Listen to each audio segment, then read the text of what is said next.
오늘 이사야 48장 12절 말씀부터 좀 보도록 하겠습니다. 이사야 40장부터 55장까지가 한 챕터로 이렇게 돼 있는데 40장부터 55장까지, 그러니까 특별히 48장까지에는 고레스를 통한 이스라엘의 회복에 대한 그런 예언이다, 이렇게 나눴습니다. 자, 어제 11절까지 보고요. 12절부터 22절까지는 이제 예언의 말씀대로 이렇게 이루어져 가는 그것을 이렇게 더 구체적으로 설명하고 있습니다. 12절을 같이 한번 읽어볼까요? 12절 시작. 야곱아, 내가 부른 이스라엘아, 내게 들으라. 나는 그니, 나는 처음이요 또 나는 마지막이라. 어제 우리가 이사야 앞부분에 보면 이스라엘 백성들의 문제가 뭐예요? 4절에 보니까 완고하고 목은 쇠의 힘줄이요 이마는 노시라 그랬죠. 1절 2절에 보면 이스라엘 백성들이 굉장히 형식주의 신앙에 빠져 있었다 그랬어요. 하나님의 거룩한 백성이라고 자부심을 갖고 또 나름대로 자기들은 그리스도인이라고, 그러니까 그 이스라엘 백성이라고 이렇게 말하고 여호와의 이름으로 맹세하고 하나님을 기념하며 하나님을 의지한다 이렇게 말하지만 진실과 공의가 없었다 그랬죠. 본질이 떠나 있는 거죠.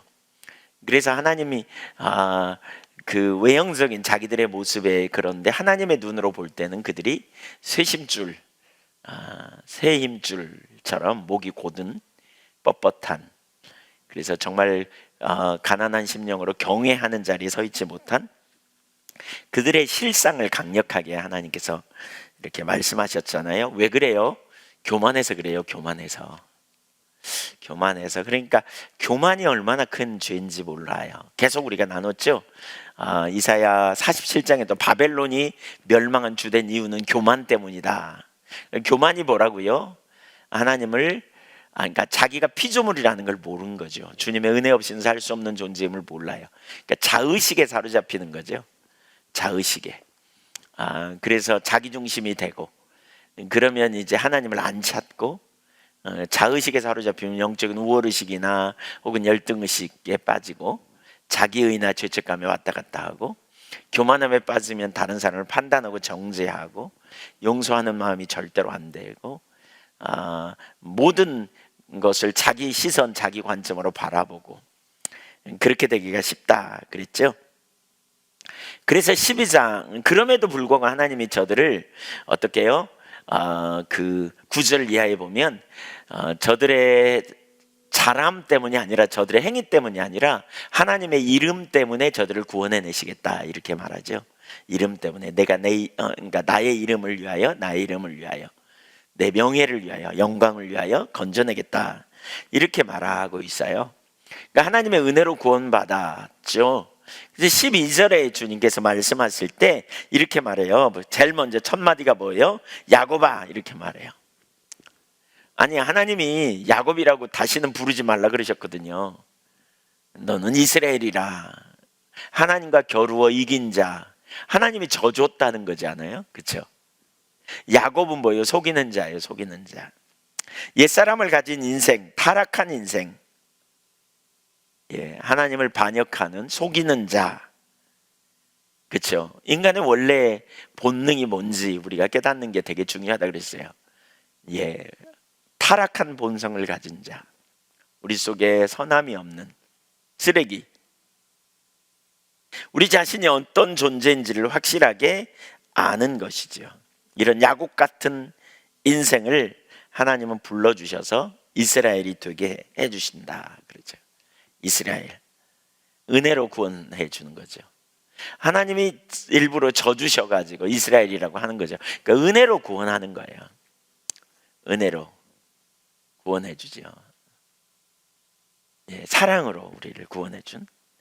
그래서 반복하여 야곱아 내가 부른 이스라엘아, 이것은 우리의 처지를 인식하고 형식적인 신앙에 빠져있는 그들로 하여금 넌 원래 야곱이야, 그런데 너를 이스라엘 삼았거든, 그 말이야. 네. 그것을 가르치는 거예요. 그래서 우리가 언제나 기억해야 될 사실이죠. 내가 야곱이지만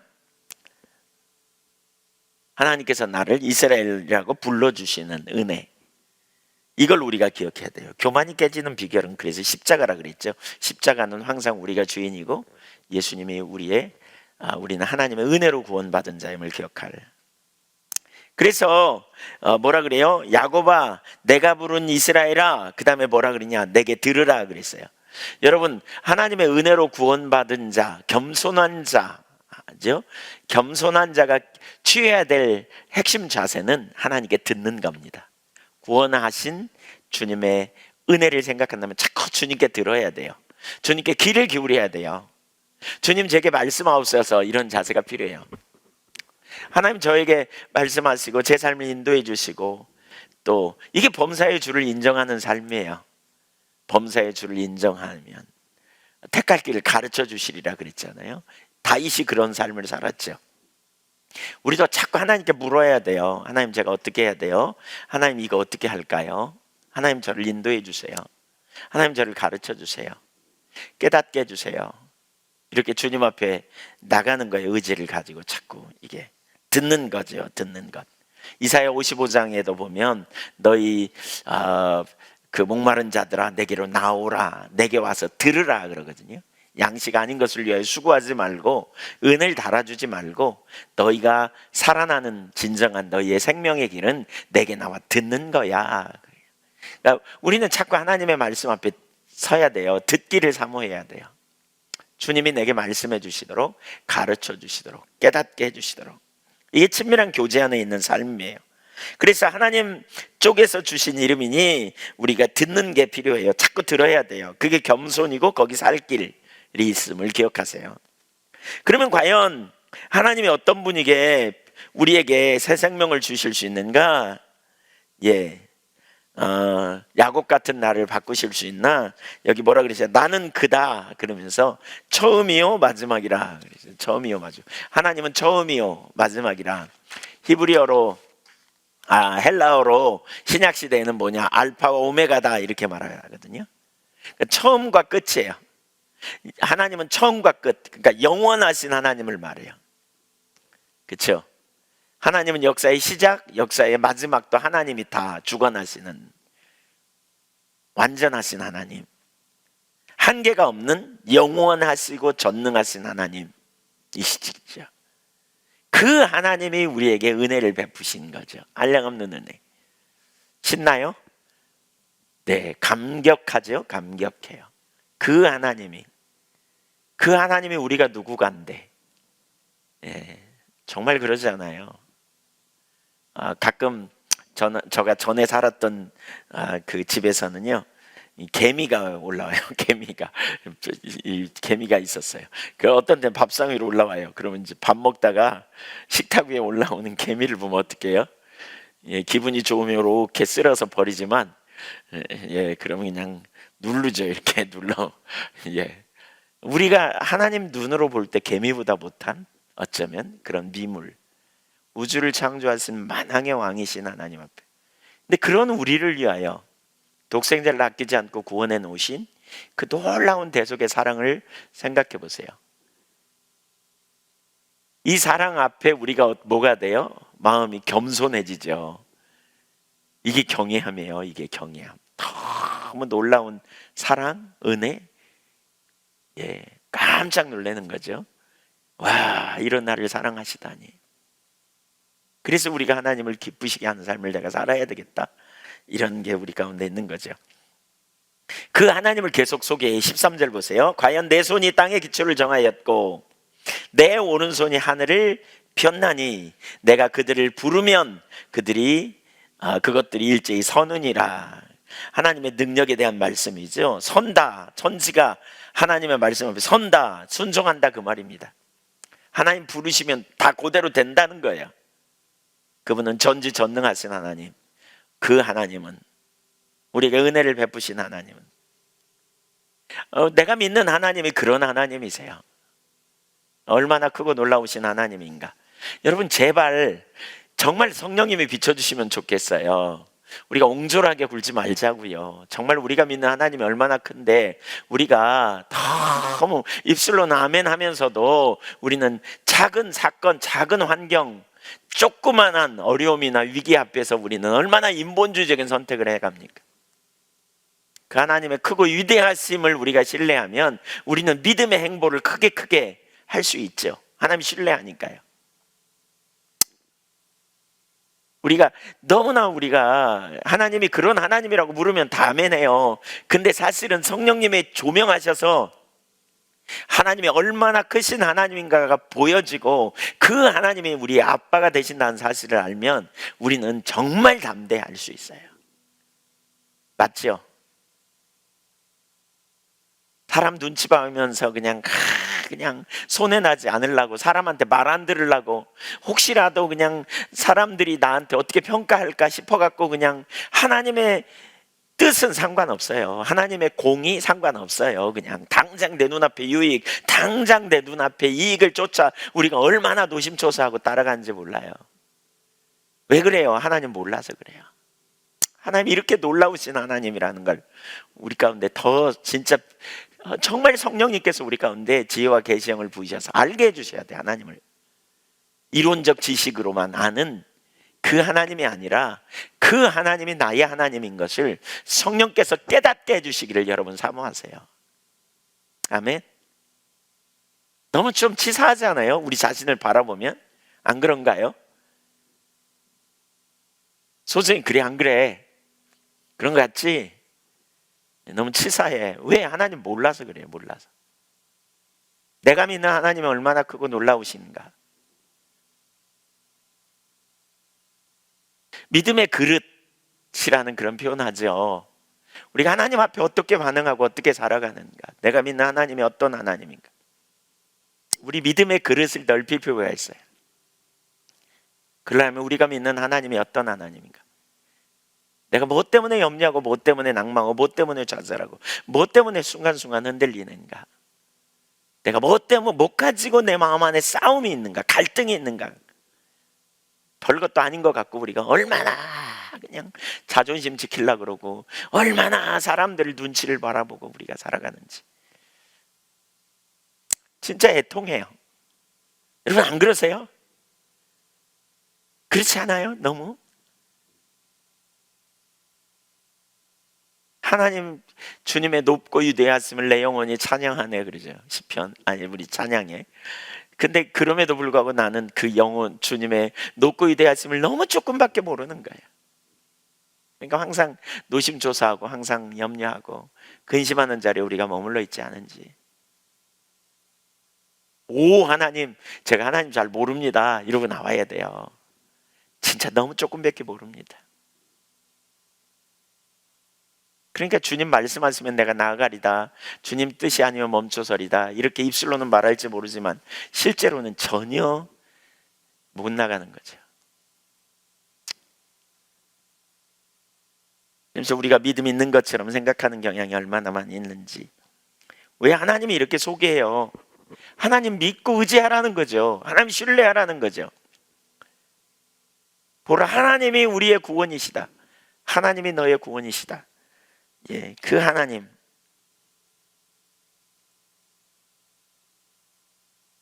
그래서 우리가 그 하나님을 알게 될 때에 들에 피는 백합과 공중에 나는 새를 보라 수고하지 않고 길사하지 않아도 먹이시거늘 하물며 너희일까 보냐. 하나님이 우리의 의가 되시기 때문에 의의 최후 승리를 믿기 때문에 때로는 부조리하고 불합리한 일에 손해를 보고 핍박을 받을지라도 우리가 믿음으로 걸어가는 삶. 최근에 그런 생각을 참 많이 해봐요. 진짜 핍박이 우리 가운데 온다면 어떻게 할까? 주님께 전부를 걸고 순교하는 심령으로. 뭐 일제시대 그런 얘기 많이 나오잖아요. 일제시대 아니면 공산 우리 그 6.25 때 영광 그 염산교회 순교 얘기 뭐 많이 하잖아요. 너 믿어 안 믿어 뭐 이렇게. 그러면 진짜 몇 명 남을까? 예한교회 성도님들 몇 명 남을까? 제가 이런 생각해 봅니다.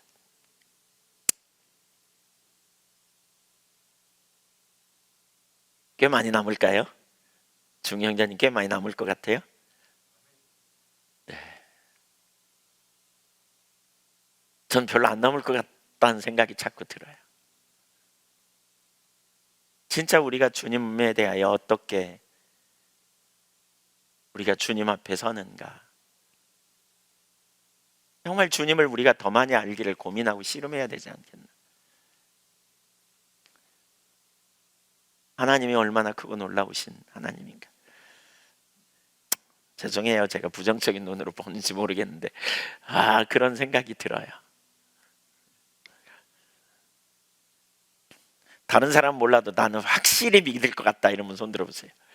네. 예. 네. 네.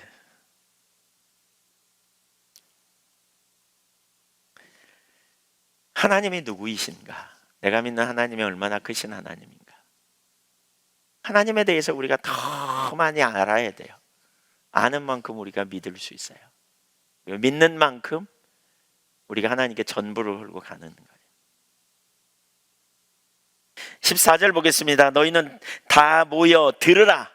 나 여호와가 사랑하는 자는 나의 기뻐하는 뜻을 바벨론에 행하리니 그의 팔이 갈대인에게 임할 것이라. 그들 중에 누가 이 일을 알게 하였느냐. 내게 들으라 그러더니 다 모여 들으라 그랬어요. 왜 들으라고 하실까? 들으라는 말의 의미가 뭘까? 알게 하겠다는 거예요. 알게 하겠다는 거예요. 너희는 다 모여 들으라 그러면서 저기 누가 이 일을 알게 하였느냐. 다른 것들, 우상 또 사람들은 알게 하지 못했다. 근데 내가 너에게 알게 해주겠다는 거예요. 뭘? 비밀한 은비한 일. 6절에 나오지. 은비한 일. 그게 뭐예요? 내 사랑하는 자를 통해 기뻐하는 뜻을, 내 뜻을, 내가 기뻐하는 뜻을 내 사랑하는 자를 통해 바벨론에 행하겠다. 누구 얘기입니까? 고레스입니다. 고레스를 통해서 이스라엘 백성들을 구원해내는 일을 이루겠다. 내가 이걸 너희에게 가르칠 거다. 이렇게 말해요. 우리가 주님의 음성을 듣고 주님 앞에 나올 때 중요한 한 부분은 주님의 의도를 아는 거예요. 믿음이 있으려면 주님의 의도를 아는 게 되게 중요해요. 우리가 말씀하시는 주님의 음성을 우리가 들으려고 하는 게 필요하다는 거죠. 예, 주님의 의도, 가르치겠다는 거죠. 하나님 행하심을, 은비한 일, 6절에 말하는 그 일, 고레스를 여호와가 사랑하는 이 고레스 이렇게 표현하죠. 사랑하는 이를. 왜 고레스를 사랑한다 그럴까? 이방인인데 아버지의 목적을 이루는 통로를 하는 그런 의미입니다. 예, 이룰 자이기 때문에. 그래서 하나님의 뜻을 성취하는 일로 그를 쓰시겠다는 거예요. 그러면서 그들 중에 이 일을 누가 알게 했느냐? 우상이나 세상 사람들 아무도 미래에 대해 알지 못했다. 근데 내가 너희에게 알게 하리라. 왜 알게 할까요? 하나님이 왜 알게 할까요? 그 앞부분에 보면 이스라엘 백성들이 몰라가지고 자꾸 하나님이 이루신 일을 우상이 했다 막 이렇게 얘기하니까 하나님께서 하나님을 신뢰하는, 하나님을 온전히 의존하는 세대로 세우기 위해서 알게 하신다는 거예요. 그래서 우리가 자꾸 주님의 말씀을 들어야 돼요. 음성을 듣는 게 필요해요. 그래야 우리가 하나님의 의도와 하나님 자신도 알게 되고 목적을 알게 돼요.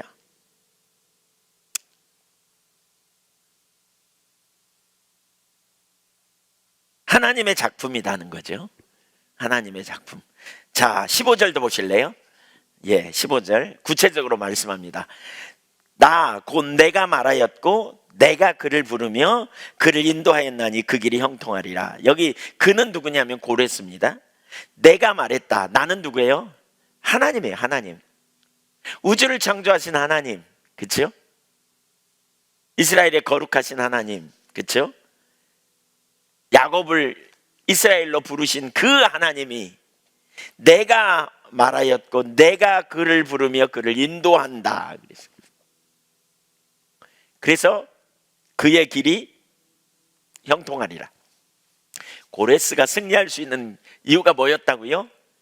내가 불렀고 내가 말했고 내가 불렀고 내가 인도했기 때문이야. 이렇게 말하는 거예요. 전적인 누구의 은혜요? 고레스가 구원한 것 같지만 사실은 누가? 하나님이 하셨다는 거예요. 하나님이. 여러분, 하나님이 역사의 주관자세요. 하나님이 환경을 주권적으로 역사하시는 분이세요. 내가 했다 그러지. 내가. 인간적으로 본다면 메대와 바사가 바벨론을 치는 것은 어림도 없는 일입니다.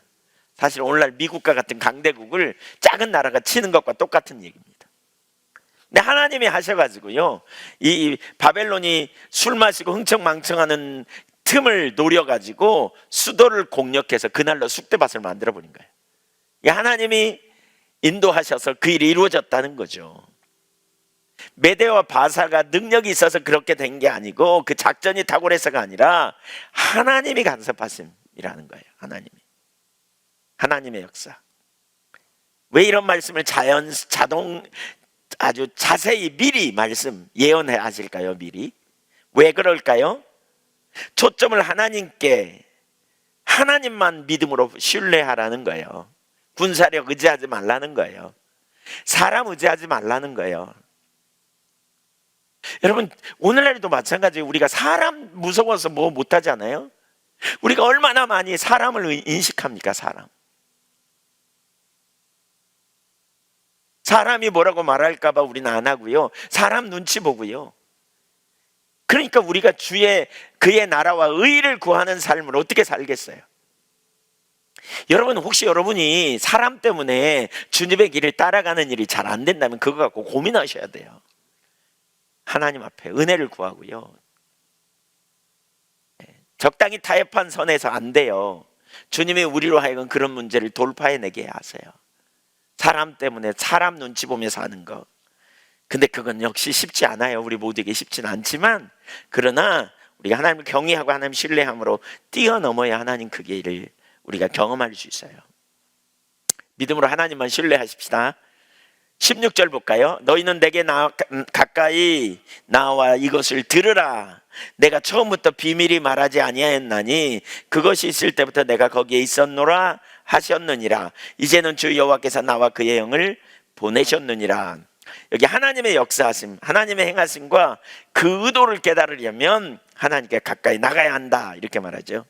하나님께 가까이 나간다는 말이 뭐예요? 계속 하나님 찾는 거예요. 계속 하나님 구하는 거예요. 하나님 은혜를 사모하고요, 하나님 임재를 갈망하고요, 계속 하나님의 임재 가운데 있기를 열망하며 주님을 찾는 자리로 나가야 돼요. 계속 성경을 우리가 바라보고, 지금도 성경에 명백히 미래에 대한 약속이 기록되어 있잖아요. 근데 그 말씀이 성령의 조명으로 깨달아져야 되는 거예요. 그래서 우리가 주님 찾을 때 자꾸 깨달아집니다. 말씀이 자꾸 비춰짐이 있습니다. 그래서 하나님께 가까이 나가라 그랬어요. 하나님께 가까이 나가라. 오늘날 이 시대에도 우리가 정말 주의 종으로서 하나님 행하심을 보는 눈이 열리기 위해서 우리가 주님을 계속 찾아야 돼요. 이 시대에 하나님께서 뭘 하고 계시는지를 우리가 보기 위해서 주님을 찾고 은혜를 구하고 나가야 돼요. 최근에 지난주 금요일 날 그랬죠. 하나님께서 우리 가운데 은혜를 많이 부으신다 그랬는데, 저에게 하나님 보여주시는 게 하나가, 이 기도회를 통해서 사람들을 치유하기 원하시는구나, 이걸 명백히 보이셨어요. 회복하기 원하시는구나, 영적인 진리 가운데 치유하기를 원하시는구나, 이런 부분을 이렇게 깨닫게 하셨어요.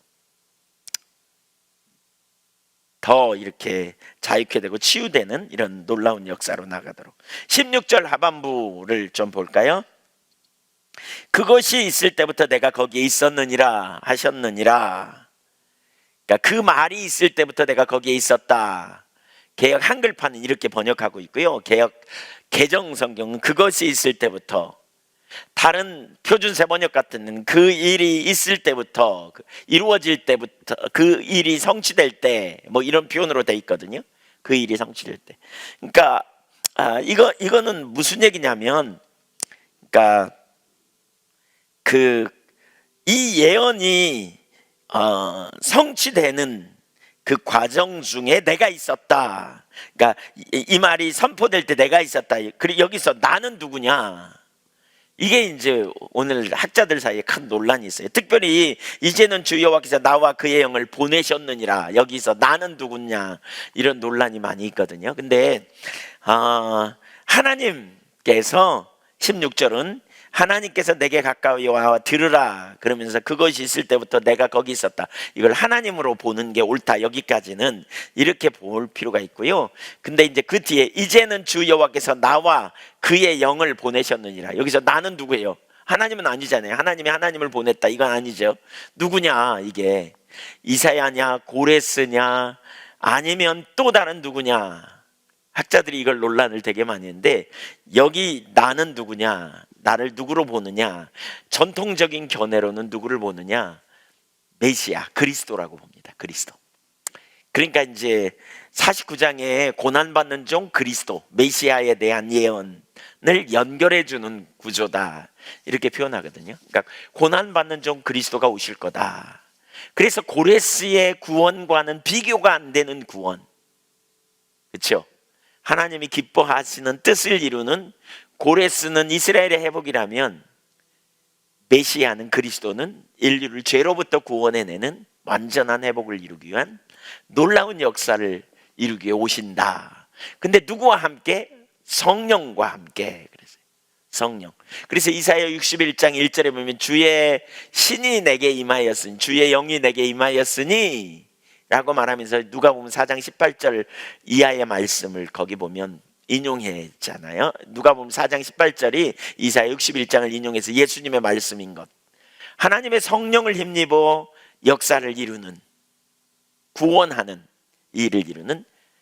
사도행전 10장 38절에도 하나님이 나사렛 예수에게 성령과 능력을 기름 붓듯 하셨음에 저가 두루 다니시며 착한 일을 행하시고 귀신에게 눌린 자를 자유케 하셨다. 이렇게 말하고 있습니다. 하나님의 성령으로 말미암은 사역을 이루실 예수 그리스도의 사역을 여기 말하고 있습니다. 여기서 우리에게 가르치는 바는 뭐예요? 우리가 하나님의 은혜로 우리가 구원받았다. 그렇죠? 야곱이 이스라엘이 됐다. 그리고 그 야곱이 이스라엘이 되게 하신 분이 누구냐? 알파와 오메가 있다. 영원히 계시는 하나님, 우주 만물을 창조하신 분, 우주 만물이 그분의 뜻대로 움직이시는 분. 우리는 그 하나님의 은혜로 구원받은 자다. 그래서 우리는 자꾸 그분에게 들어야 돼요. 자꾸 하나님께 들으려고 해야 돼요. 형식적인 신앙 앞에 1절, 2절 보면 형식적인 신앙이었잖아요. 그렇죠? 의식은 있는데 인격적인 하나님과의 교제가 없는 그 신앙이 아니라는 거예요. 너희는 자꾸 나와 들으라는 거예요. 들어. 이게 뭐예요? 그래야 하나님의 뜻을 자꾸 알고 하나님의 의도를 자꾸 알아요. 오늘날에도 마찬가지예요. 신앙은 몇 가지 의식을 잘 지키는 게 아니에요. 주일날 되면 교회 나와가지고 하나 설교 말씀 듣고 찬양하고 그 다음에 1시간 있다가 그냥 헌금하고 또 봉사하고 그러고 이렇게 어떤 행위, 두잉이 아니에요. 우리 신앙은 하나님과 인격적 교제라고요. 교제. 아멘. 살아계신 하나님의 은혜로 구원받은 자로서 하나님의 얼마나 놀라운 은혜로 우리를 구원하시는가를 알고 우린 자꾸 주님의 말씀을 들으려고 해야 돼요. 들을 때 어떻게 되느냐? 하나님의 의도와 하나님의 목적을 알고 우리가 하나님을 신뢰하고 동행하는 가운데 놀라운 승리의 삶을 누릴 수 있다는 거예요. 계속해서 여러분 겸비함으로 눈을 주님께 두어 주님의 음성을 들을 수 있기를 축복합니다. 아멘. 주님께 물으세요. 주님께 인도하심을 구하세요. 주님 도와달라고 그러고요. 주님 제가 이 상황에 어떻게 해야 될지 알게 해주세요라고. 전 순간순간 그렇게 막 물어요. 하나님께. 하나님 제가 어떻게 해요? 하나님 설교 어떻게 해요? 하나님 어떻게 해야 될지 알게 해주세요. 제가 하나님 전주센터 하나님 이제 예배 드려야 되는데 하나님 은혜로 함께 해주시고 인도해 주세요. 하나님 그거 어떻게 해야 돼요? 어떤 때는 하나님께서 내가 함께 한다, 나를 앞서지 말라, 이런 감동도 주시고요. 주님 지혜를 부어달라고 구하기도 하고. 무시로 하는 거예요. 무시로. 수시로 하는 거예요. 그러니까 그냥 여러분 길을 행할 때든지 앉았을 때든지 집에 있을 때든지 수시로 영광의 주님을 믿음으로 바라보는 거예요. 나를 고아처럼 버려두지 않기 오신 성령님을 의지하여 수시로 주님 앞에 나가는 거예요. 수시로. 물론 어떤 때는 시간을 두고 우리가 집중해서 앉아서 구할 때가 있어요. 응답을 구하고 기다리고. 그러나 무시로 내가 답이 없어요. 내게 능력이 없어요. 내게 지혜가 없어요. 난 피조물이야. 알파와 오메가이신 우리 창조의 하나님, 그 하나님께 우리는 믿음으로 나아가 들으는 거예요. 들어야 돼. 자꾸 알게 해달라고. 설교도 자꾸 깨닫게 해달라고. 보게 해달라고 구하는 거예요. 하나님 듣게 해주세요. 하나님 제게 알려주세요. 저를 가르쳐 주세요. 이 겸손한 자의 삶이에요. 겸손한 자의 삶. 이렇게 우리가 들을 때 하나님께서 이 시대에 뭘 하시는지를 알게 해요. 우리 시대에. 코로나가 우리를 눌러요. 이 분위기가 우리를 누르는 것 같아요. 그렇죠? 저는 제가 아까 우리 예한교회 믿음이 있는가 이런 생각을 많이 했다 그랬잖아요. 근데 이 분위기 압도돼 가지고요, 이 돌파를 잘 못 해내는 것 같아요. 진짜 그런 어떤 흐름의 환경에 압도당하고 있지 않나 우리가, 이런 생각이 많이 들어요. 제일 먼저 저의 문제이기도 하고요. 근데 돌파해내야 되죠.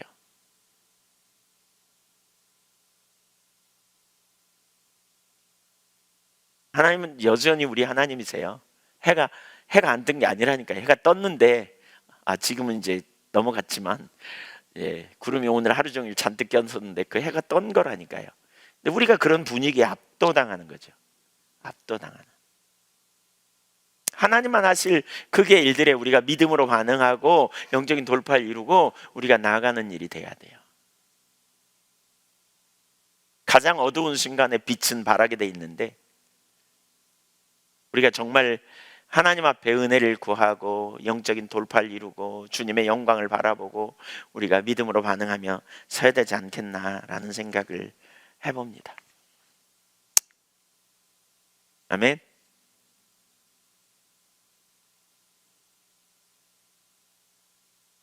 두 번째, 구원 사역에 대한 예언인데요. 자, 이렇게 하나님 말씀에 귀를 기울이면 어떤 일이 있을 것인가? 어떤 일이 있을 것인가? 그리고 그분을 믿고 그 말씀을 경청할 때 그들에게 어떤 일이 있을 것인가? 네, 이런 부분들을 쭉 이제 뒤에서 볼 수 있는데요. 우선 첫째, 말씀하신 하나님이에요. 17절 볼까요? 17절 시작. 너희의 구속자시요 이스라엘의 거룩한 신이신 여호와께서 이르시되 나는 내게 유익하도록 가르치고 너를 마땅히 행할 길을 인도하신 내 하나님 여호와라. 여러분 여기 보세요. 정말 중요해요. 하나님이 누구인지 우선 우리에게 소개하죠.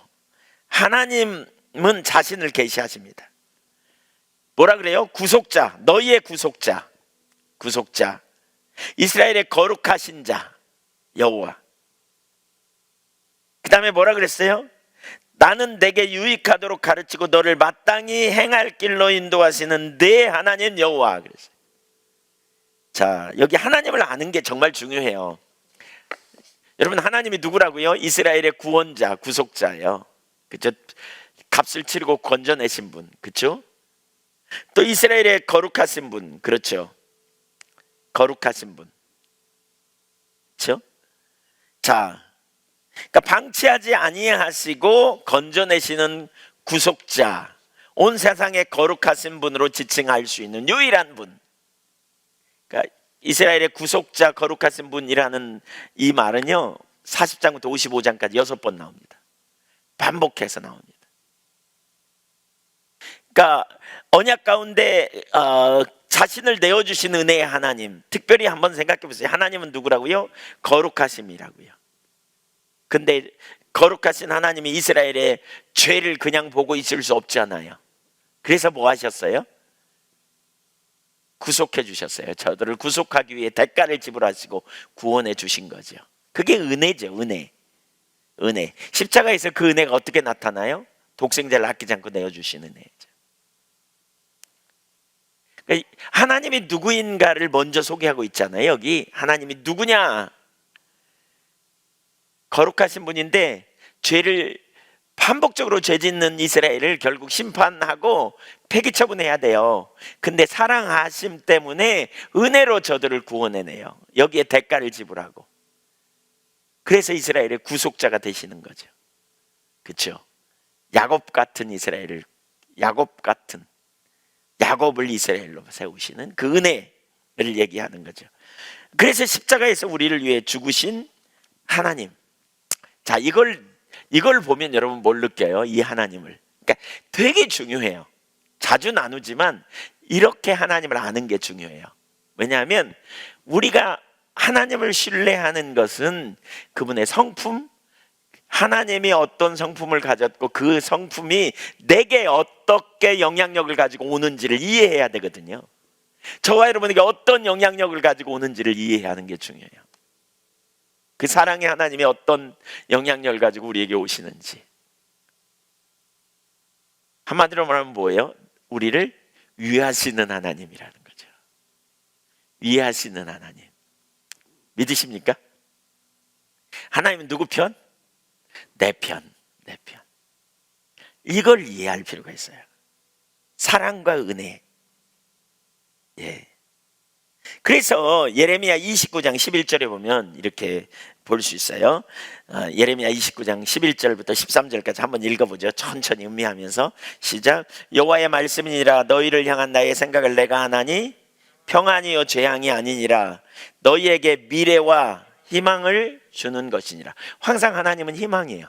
미래를 줘요. 불투명하지 않아요. 하나님은 너 끝장이야 이거 아니에요. 하나님은 우리에게 미래와 희망을 주는 거예요. 그래서 12절 보세요.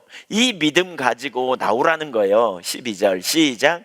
너희가 내게 부르짖으며 내게 와서 기도하면 내가 너희들의 기도를 들을 것이요. 이 믿음 갖고 나와 기도해야 돼요. 이 믿음 없이 기도하면 안 돼요. 하나님은 내 편이야. 하나님은 내 기도를 들으셔. 하나님은 나에게 가장 좋은 길 주셔. 이 믿음 갖고 기도해야 돼요, 여러분. 하나님 찾을 때 이 믿음 갖고 가셔야 돼요. 믿음 없이 하나님은 주실 동 말동, 하나님은 맨날 두드러 패는 분, 아이고 20일 금식해야 줄까 말까 한 이런, 하나님은 대부분 안 주셨어. 어떻게 오다가다 한 번씩 주실 수 있을지 몰라. 이거 아니에요. 하나님은. 여러분 그렇게 기도하면 안 돼요. 그렇게 기도하는 게 중언부언의 기도예요. 믿음 없는 기도예요. 진짜 믿음의 확신을 가지고 기도해야 돼요. 어떤 하나님? 나를 위하시는 분이에요. 나를 위하시는 분. 내 편. 내 기도를 들으시고 관심 있어 하시고 나를 회복시켜 주시기를 원하시는 하나님. 아멘. 이 믿음이 있어야 돼. 이 믿음이 없으면 여러분 안 돼요. 원수마귀가 이 믿음을 못 갖게 해. 이 믿음을. 그래서 하나님의 은혜의 하나님의 은혜가 우리 가운데 어떤 방식으로 오냐? 은혜라는 방식으로 거저없이 주시는 선물이다. 이걸 이해하는 게 되게 중요해요. 이게. 그래서 13절 보세요. 이 믿음 가지고 기도하되 어떻게? 온 마음으로 나를 구하면. 보세요. 누구를 구하면? 하나님 구하면. 문제 해결이 아니고요. 하나님 자신을 구하면 나를 찾을 것이요 나를 만나리라. 근데 주님을 만나고 주님이 오시면 무슨 일이 벌어져요? 주님이 생명이시기 때문에 그분이 우리에게 전략을 주시고 길을 주시고 피할 길을 내시고 그분이 우리에게 능력을 부어주시고 우리의 약함을 만져주시고 회복시켜주시고 치유하시고. 아멘. 38년은 환자 앞에 38년 동안 누워 있었지만 예수님이 오시니까 달라지잖아요. 그러니까 주님을 구해야 돼. 주님의 임재. 이 믿음 가지고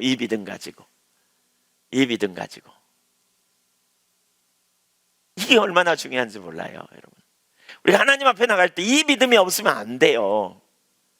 막연하게 종교적인 공들이면 복 받는다 이런 의식, 이 종교적인 의식이 아니에요. 이거 깨야 돼요. 이 믿음이 얼마나 중요한지 몰라요. 그렇다면 이 믿음 가지고 우리가 주님을 찾되 두 번째로 이 믿음이 중요한 또 한 가지가 있어요. 그게 뭐냐면 그분의 말씀은 언제나 나를 위해 가장 좋은 말씀이라는 거예요. 생명이라는 거예요. 그분의 말씀이 내게 생명이에요. 하나님 나에게 손해볼 말씀 아니에요. 죽을 말씀 아니에요. 너 죽어봐라 이런 말씀 주시는 게 아니에요. 그래서 거기 다시 9절 보세요. 17절 보세요. 너희의 구속자시오 이스라엘의 거룩하신 이신 여호와께서 이르시되 나는 네게 유익하도록 가르치고 너를 마땅히 행할 길로 인도하시는 내 하나님 여호와니라. 하나님의 가르치심, 하나님의 말씀은 우리에게 생명이에요. 많은 사람들이 이게 없어.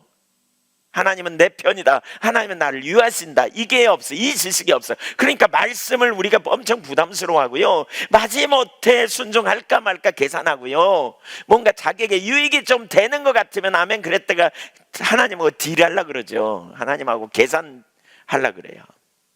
조건 없는 순종 안 해 잘. 왜? 하나님을 모르니까 그래요. 이게 우리 가운데 깨져야 돼요. 이게 우리 가운데 뒤집어져야 돼요.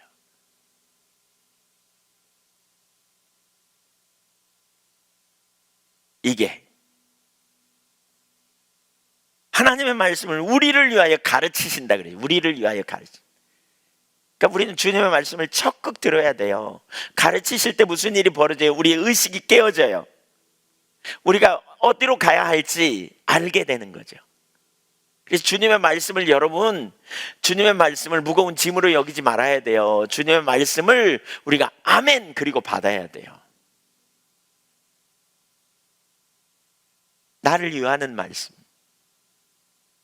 부모님은 자녀를 위해 말해주잖아요. 근데 부모님은 인간이라서요, 일부분만 알아요. 근데 하나님은 우리의 과거도 미래도 다 아시는 분이에요. 그분의 말씀이 우리에게 생명이에요. 어거지적인 순종이 아니에요. 마지못한 순종이 아니에요. 아이고 그냥 힘들어 죽겠는데 그냥 그렇게 안 하면 두드러 맞을까 봐. 이건 종교적인 순종이에요. 인격적 사랑의 관계 안에 있는 순종. 나를 위하신 하나님의 사랑, 은혜로 구원하셨으니까 너무나 놀라운 내가 은혜로 구원받은 자인데, 이게 살아있는 신앙이에요. 여러분, 1절 2절에 그 형식적인 신앙이 아니에요. 마지못해서 정해진 계명 지키는 거, 율법 지키는 거 막 어거지로 막 어쩔 수 없이, 그리고 그거 지켰다고 좀 우월의식 갖고, 이거 아니에요.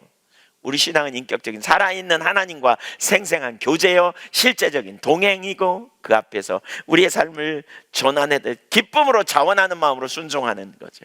순종하면서 너무 신나는 거죠. 내게 주신 은혜, 내게 주신 사랑, 하나님이 나를 통해서 역사하신다. 얼마나 신나는가. 내게 간섭하시는구나. 하나님이 내게 말씀하시는구나.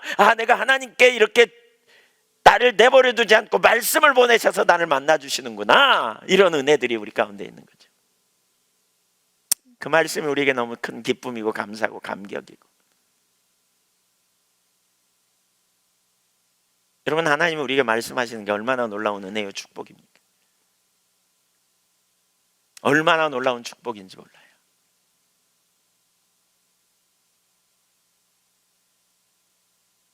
우리는 이 믿음에 기초하여 나가야 돼요. 이 믿음. 우리가 하나님을 모르니까 자꾸 불순종하고요, 실패하고요, 넘어져요. 네, 그렇죠. 내가 믿는 하나님이 누구인가? 우리가 다시 봐야 돼요.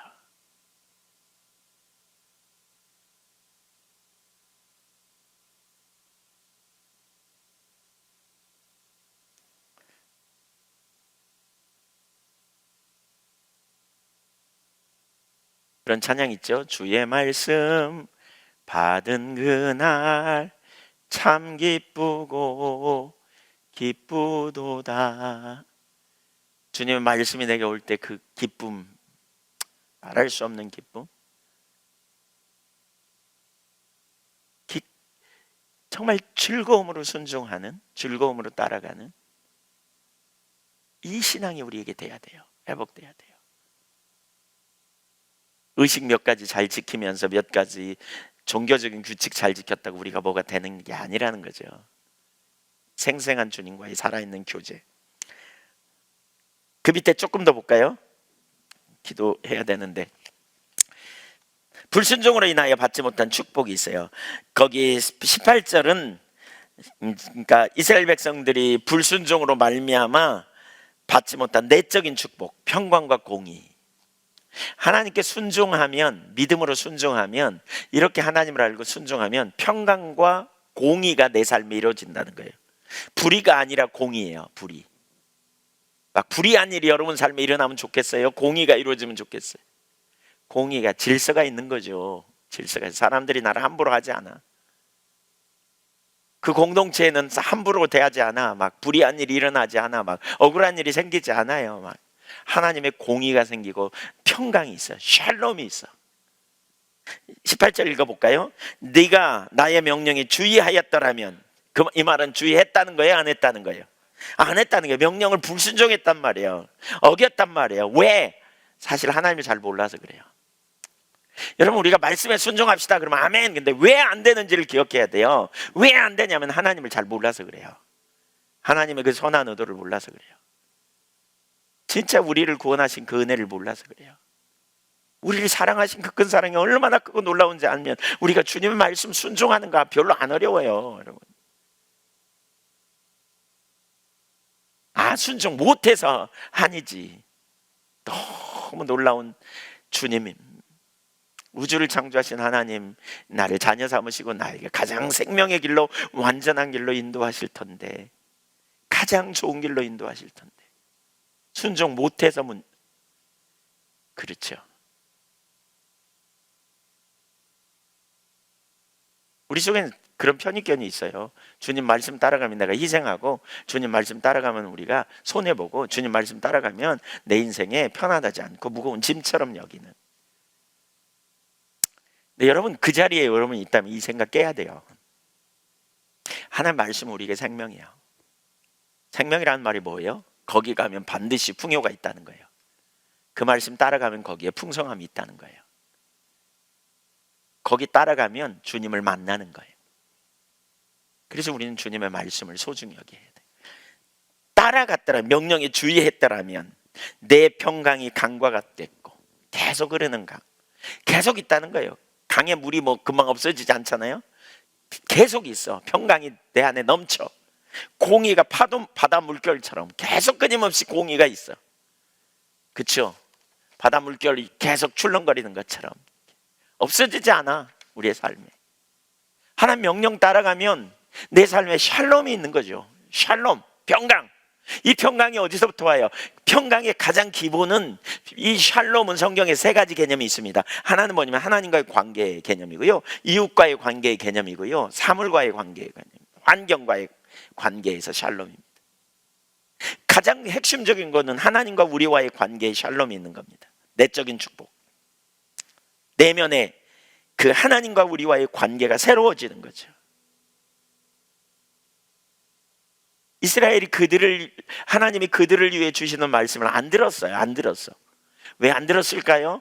그 말씀이 우리에게 능력이라고 생각 안 했어요. 그 말씀을 따라가야 뭐가 된다고 여기지 않은 거예요. 돈이 능력이라고 생각했거나 세상이 능력이라고 생각하거나 엉뚱한 짓으로 갔기 때문에 그러는 거예요. 주님의 말씀이 우리에게 생명인데. 우리가 왜 하나님을 따라 살아야 하는지 아시겠죠? 하나님 말씀이 생명이에요. 여기 샬롬은 하나님과의 관계에서 온다 그랬어요. 주님을 의지하기 때문에, 주님을 신뢰하기 때문에, 지금 앞에 내 눈앞에 어려움이 오고 위기가 와도 하나님이 나를 보호하실 걸 신뢰하고 가장 완전한 길로 나갈 걸 신뢰하기 때문에 우리 가운데 샬롬이 있는 거죠. 그 샬롬, 공의로운 행동이 우리의 삶에 안정감을 취하는 거죠. 내 주변에 있는 사람이 공의로 행하지 않아. 자기 욕심대로 막 행해. 욕망을 따라 막 행해버리는 거예요. 그럼 얼마나 피곤하고 힘들고 지쳐요. 내 삶에 억울함이 있어. 하나님의 은혜가 얼마나 절실히 필요해. 하나님의 명령을 따라, 정말 하나님의 명령이 생명인 줄 알고 거기에 순종하고 가는 거예요. 순종하고 가는 거예요. 주님의 말씀을 따라 우리 삶 전부를 걸고 따라가는 거. 친밀한 교제 가운데 여러분, 주님의 음성을 듣고요, 자꾸 묻고요, 하나님 뜻이 그러하면 거기에 전부를 가는 거예요. 누가 뭐라 그래도. 아멘. 19절 보세요. 내 자손이 모래 같겠고. 이건 외적인 축복입니다. 외적 축복입니다. 자손이 모래 같다. 이거 어디서 많이 들었던 거죠? 하나님이 아브라함에게 뭐라 그래요? 하늘의 별 같고 바다의 모래처럼 네 후손이 번성하리라 그랬어요. 그러니까 자손의 축복을 얘기해요. 외형적인 축복을 얘기해요. 복을 얘기해요. 내 몸의 소생이 모래알 같아서 그의 이름이 내 입에서 끊어지지 아니하겠고 없어지지 아니하리라. 그의 이름이 내 입에서, 무슨 얘기예요? 하나님이 그 자손을 기억하고 하나님이 그 자손을 부르신다는 거죠. 계속해서 하나님과의 온전한 관계 가운데 있는 자손이 될 거라는 거예요. 네, 내가 하나님을 경외하는 자리에 설 때에 말씀에 순종했더라면, 믿음의 가정, 믿음의 자손들이 세워진다는 거예요. 교회는 다니지만 세상 사람과 별 다를 바 없이 살아가는, 이건 아니죠. 믿어도 별 수 없다는 개념을 자녀들에게 심어주는, 이건 아니에요. 확실하게 믿으라는 거죠. 전적으로 신뢰하는 믿음만이 하나님의 은혜 아래 승리할 수 있어요. 여러분 지금부터라도 그렇게 하세요. 아까 예레미야 29장 같은 데가 그거예요. 29장 11절, 포로로 잡혀가는 이스라엘 백성들에게 70년이 차면 너희가 돌아올 거야. 그러면서 내가 너희를 향한 생각은 재앙이 아니야, 평안이야. 그러니까 너희가 할 일이 뭐냐? 너희가 부르짖어 나를 구하라는 거예요. 가정적으로 어려움이 있거나 개인적인 삶에 억압이 있거나 내가 말씀을 들으면서 하나님을 떠나 있는 것을 느끼고 삶에 억압이 가득하면 여러분 전심으로 하나님을 찾아야 돼요. 그러면서 주님의 길로 행하는 거예요. 회개할 거 회개하고 삶을 조정하고. 고름이 살되지 않아요. 그렇죠? 하나하나 삶을 조정해가고 내가 하나님을 경외하며 하나님을 존재를 다해 사랑하는 삶으로 서리라 결단하고, 그리고 하나님 말씀이 내 삶의 생명이기에 내가 기꺼이 따라갑니다. 이런 중심의 자세를 취하는 게 중요해요. 그렇게 가야 돼요. 그렇게 가야 돼요. 아멘. 이런 사람을 20절 21절 그냥 쭉 읽어보죠. 너희는 바벨론에서 나와서 갈대아인을 피하고 즐거운 소리로 이를 알게 하여 들려주며 땅끝까지 반포하여 이르기를 여호와께서 그의 종 야곱을 구속하셨다 하라. 21절 읽어볼까요? 시작. 여호와께서 그들을 사막에서 통과하게 하시던 때에 그들이 목마르지 아니하게 하시되 그들을 위하여 바위에서 물이 흘러나게 하시며 바위를 쪼개서 물이 솟아나게 하셨느니라. 하나님께서 그 백성을 구원하시겠다는 말씀입니다.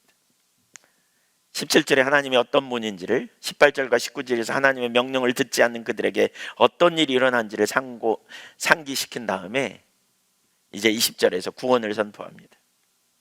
바벨론 포로상에서 많은 고난을 당한 그들, 그러나 그들 중에는 어떤 사람은 꽤 출세도 하고 나름대로 자리도 잡았을 거예요. 근데 하나님 뭐라 그래요? 나오라는 거죠. 이제 나오라, 거기서 나와야 된다. 예, 바벨론에서 나와서 이렇게 말하죠. 나오라. 여러분 우리가 어떤 어려움 속에서 우리가 있을 때 하나님이 우리를 더 놀라운 은혜의 자리로 우리를 이끄시기 위해서 우리를 나오게 하시거든요. 안일함의 자리에서, 안락함의 자리에서. 그럼 우린 삶을 조정하고 주님을 따라가는 레디컬한 급진적인 삶이 우리에게 필요해요. 때로는 손해가 나고 때로는 희생이 있어도 기꺼이 우리가 주님을 따라가는, 말씀을 생명 삼고 따라가는 이런 일이 필요해요. 나가되 염려 말라는 거예요. 21절 이하를 보면 21절에 뭐라 그래요? 염려 말라는 거예요. 여호와께서 그들을 사막으로 통과하게 하시던 때, 옛날 출애굽 여정에 봐라, 목마르게 하지 않고 바위에서 물이 나게 하시고 바위를 쪼개서 물이 솟아나게 했다. 염려 말라. 내가 너희와 동행해서 너희 필요를 채우고 너희 먹을 걸 주겠다는 거예요. 사랑하는 여러분, 믿음은 인격체 되신 하나님과의 교제예요. 관계예요. 형식적인 신앙, 습관적인 신앙에 믿지 말고요, 계속해서 주의 음성을 듣고 믿음으로 반응하며 주님 따라가시자고요. 하나님은 누구 편? 내 편. 야곱이 이스라엘이 된 것처럼 죄와 사단과 사망의 종로로 타는 우리를 하나님의 자녀 삼으셨어요. 그 하나님이 우리를 위하세요. 그래서 우리 그 하나님을 믿는다면, 하나님을 정말 안다면 우리가 어떻게 살아야 될지 우리가 생각해 보고요, 우리의 삶의 시선을 바꿔 일생 동안 내가 하나님 앞에 언약을 맺고 다시 헌신하고 주님 나라와 영광을 위해 살기로 결단하면 좋겠어요. 우리의 삶에서 모든 불신앙, 특별히 여러분 하나님에 대해서, 하나님이 여러분의 기도를 과거에 응답 안 하셨다고, 혹은 여러분이 좀 나름대로 하나님을 찾았는데 뭔가 잘 안 된다고 그것 때문에 낭망하고 좌절한 자리에 있었다면 지금이 기회예요. 돌이켜야 될 기회. 왜 하나님이 응답 안 하셨겠어요? 여러 가지 이유가 있습니다. 때로는 하나님이 우리에게 깨닫게 하시려고 기도 응답 안 하셔요. 또는 우리가 하나님의 그 범위를 벗어났기 때문에 응답 안 하실 수도 있어요. 어떤 순간이든지 괜찮아요. 어떤 문제든지 지금 하나님께 가세요. 기도 응답도 잘 안 되는 것 같아요. 환경이 어려워. 이런 분들이 갖는 공통적인 특징이 있어요. 뭐냐? 하나님은 선하지 않은 것 같아. 하나님 내 편이 아닌 것 같아. 이런 느낌에 사로잡혀요. 근데 아니에요. 십자가로 가라는 거예요. 그래서 제가 자꾸 십자가로 가라는 거예요. 죄인 된 나를 구원하신 하나님의 은혜. 저는 이게 참 큰 은혜예요. 제가 너무나 많은 순간 실패하고 넘어지는 제 모습을 보면서 진짜 주님의 은혜 아니면 안 되는구나, 이걸 발견해요. 바울이 그러잖아요. 로마서 7장 24절에서 오라 나는 공고한 사람이로다 누가 나를 이 사마움에서 건져내랴. 그런 다음에 25절에 뭐라 그랬어요? 그런즉 우리 주 예수 그리스도로 말미암아 하나님께 감사하리로다. 왜? 내가 마음으로는 하나님의 법을, 육신으로는 죄의 법을 쫓는다. 하나님의 뜻대로 살려고 하는데 자꾸 죄 짓는 자신의 모습을 보니까, 그런 모습을 보니까 영락없이 나는 사망의 몸이야. 죽었어. 나는 죄와 허물로 죽은 자야. 그런데 이런 나를 위해 하나님의 아들이 나의 모든 죄를, 거룩하신 하나님 앞에 설 수 없는 나를 위한 구원의 놀라운 은혜를 주시기 위해 하나님의 아들이 내 대신 죽으시다니, 이게 놀라운 은혜인 거죠. 그래서 여러분 우리가 육신을 가지고 있기 때문에 자꾸 뭐예요? 죄의 권세에 우리도 모르게 끌려가잖아요. 죄의 영향력 아래 우리가 가잖아요. 실패하잖아요. 그때마다 우리가 뭐냐? 죄책감에 눌리지 않고 그때마다 나를 구원하신 주님의 은혜를 감사하고 그 은혜가 계속 발견되어져야 돼요. 계속 깨달아져야 돼요. 그 사랑이 계속 깨달아지고 그 은혜가 깨달아지고 그 하나님이 나를 얼마나 오래 참고 얼마나 오래 사랑하시고 얼마나 나를 위하여 정말 모든 걸 아끼지 않고 내놓으신 하나님이신가를 우리가 발견하면서, 하나님은 정말 선하시다. 하나님 진짜 내 편이다. 하나님 나를 위해 가장 완전한 것을 준비하고 계신다. 이런 복음의 은혜가 우리 가운데 계속 깨달아져야 돼요. 죄책감에 눌리면요, 몰라 계속 하나님과의 관계가 점점 멀어지고 막 억압아래 있고 막 그러죠. 우리의 실상을 인정할 때마다 바울처럼 주님의 은혜로 그리스도로 예수님으로 말미암아 너무 감사합니다 이러고 나가세요. 아이고 죽겠네 이러지 말고, 여러분 모습 보면서 아이고 죽겠네 그리고 절망하지 말고, 그래서 나에겐 예수님이 필요해요. 주님 너무너무 감사해요 이러고 나가세요. 이게 저예요. 주님, 이게 저예요. 오죽하면 저주받은 나무에 달린 자라 그러잖아요. 예수님이 나무에 달렸어요. 나무에 달린 자는 저주받은 자예요. 내가 오죽하면 나무에 달려 저주받을 만큼 끔찍한 죄인인가? 그런 나를 구원하신 하나님, 당신의 사랑, 당신의 은혜, 당신의 임재, 당신의 능력, 나를 유하시는 아버지 너무 감사해요. 이 믿음 안에 서야 돼. 이 믿음 안에. 아멘. 우리 신앙은 계속 듣는 거라 그랬어요. 듣는 거예요. 겸손한 자는 들어요. 겸손한 자는 물어요. 겸손한 자는 주님 앞에 가요. 의무감에 예배당에 올 수도 있어요. 의무감에. 그러지 마세요. 기대하며 오세요. 사랑을 기대하며 은혜를 사모하며. 그냥 찬양 하나 하는 것 자체도 소중한 거예요. 그냥 무슨 큰 은혜가 아니라 내가 거룩하신 하나님을 내 입으로 경배하는 것 자체만 해도 너무 소중한 거 아니에요? 그냥 내가 주님을 예배하는 자리에 함께 있는 것만 해도 소중해요. 하나님 내가 높이고 송축하고 예배하는, 그러니까 그런 은혜를 사모하고 나가면 좋겠어요. 우리 찬양 하나 할까요?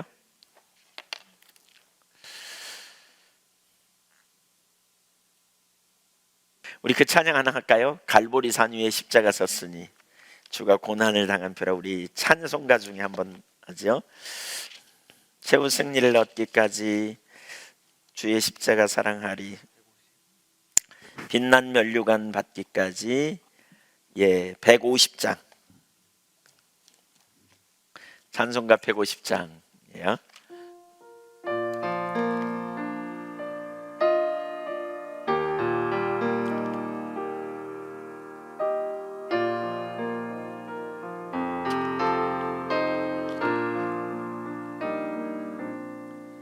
갈보리 산 위에 십자가 섰으니 주가 고난을 당한 표라.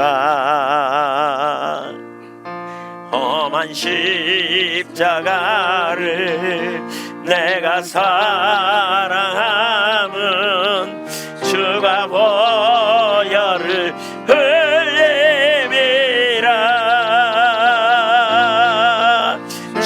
승리를 얻기까지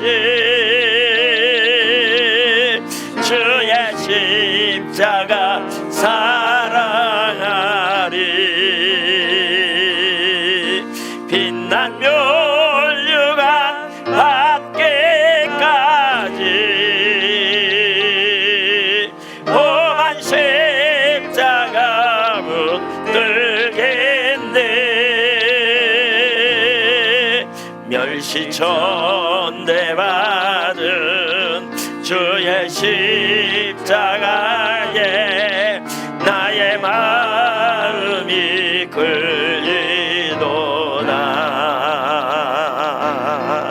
귀한 어린 양이 세상 죄를 지고 험한 십자가 제셨도다. 죄로 승리를 얻기까지 주의 십자가 사랑하리. 빛난 멸류관 받기까지 험한 십자가 붙들겠네.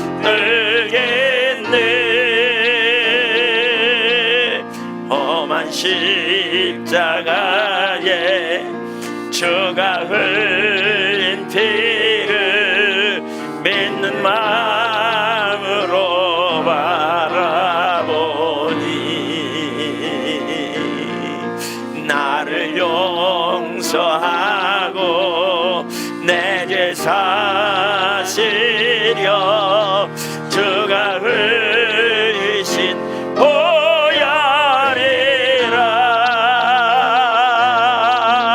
죄로 승리를 얻기까지 주의 십자가 사랑하리.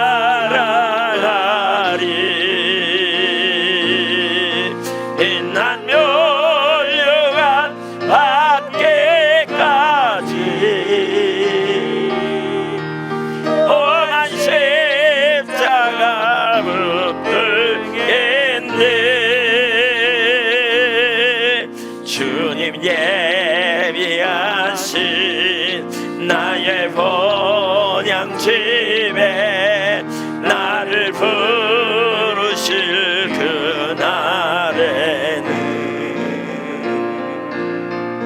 영광 중에 계신 우리 주와 함께 내가 죽도록 증송하리.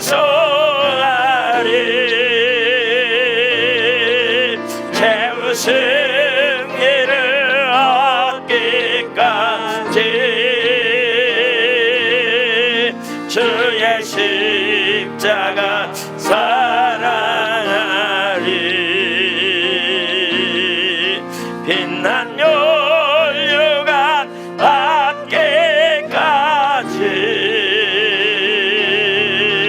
험한 십자가 붙들겠네. 최후 승리를 얻기까지 최후 승리를 얻기까지 주